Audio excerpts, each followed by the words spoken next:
Today I'm going to talk about retirement planning. I'm going to explain to you the importance of the amount that you contribute during your working years.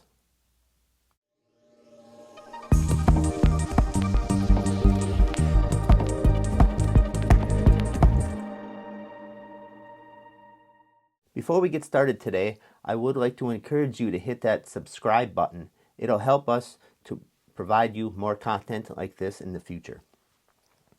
So, earlier I did a video showing what it takes for a 25-year-old to retire at the age of 55. You can see a link above here to go to that video. Now, what I want to do is I want to say, okay, with all the same assumptions we took in that analysis, I want to show how much your rate of contribution impacts the age in which you're able to retire.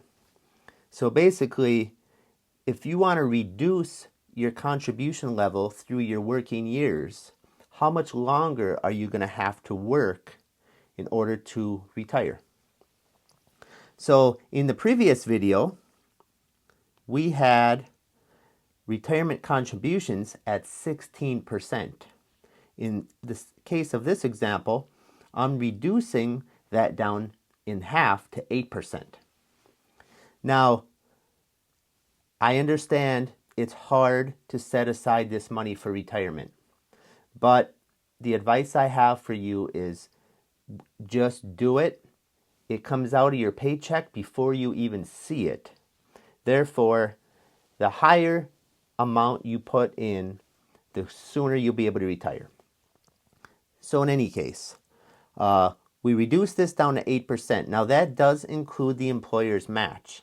So if the employer matches 5%, 4%, whatever the case may be with your employer, this is a total of between your employer and what you are contributing. So in this case, let's say the employer contributes 4 and you contribute 4 for a total of 8%. Now all the other assumptions are the same as in the other video. We have your annual rate of return on your investment is 10%. During your working years, it's lowered to 7% during your retirement years. We're going to assume a 2.5% rate of inflation. And your gross income is $100,000 now, and you want it to be equivalent to $100,000 when you retire. Again, we're not crazy when we say 10% because the S&P 500 historical returns will gives us that 10%. Obviously, nobody can predict the future, but we're using this educated information from the past. So at 8%, you can see down here now, you can see your contribution to your retirement accounts along with the gains that you're making on that investment. You can see it growing over the years. You can see that by the time you reach age 50, you'll have $1 million in your account down here. That's obviously not enough. You get to 55, and it's quite a bit lower here than it was in our other scenario. So let's flip back to that real quick. We go over to our other scenario here where we were contributing 16%. And you can see at age 55 we had 3.2 million. Here we only have 1.6. So it is literally half the amount of money. So just right there alone, you can see by going down to this 8% makes a huge difference. Now, through this analysis, I've determined that when you reach around the age 62, you have around $3.3 million or so. If you take that over to our spending section, where we're at 62 and we start spending down our $3.3 million, you can see that the money, obviously our portfolio, our nest egg, will go down, but we won't run out of money until we reach around the age, let's just say around 90. So There are other assumptions, such as, we're going to start getting Social Security at age 68.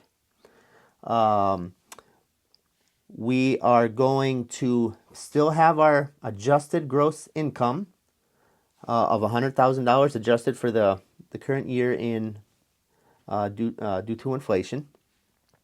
So, bottom line is, by reducing from 16% down to 8%,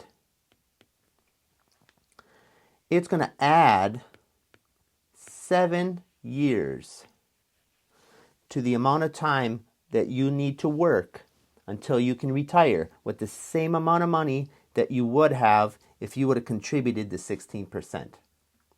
So I just wanted to show you the power of compounding interest and how your retirement contributions can play a huge factor in how soon you are able to retire. I hope this helped. Please watch one of these other videos. I have another video coming with that will show what the investment choices are and how that impacts the age in which you can retire. And we'll see you next time.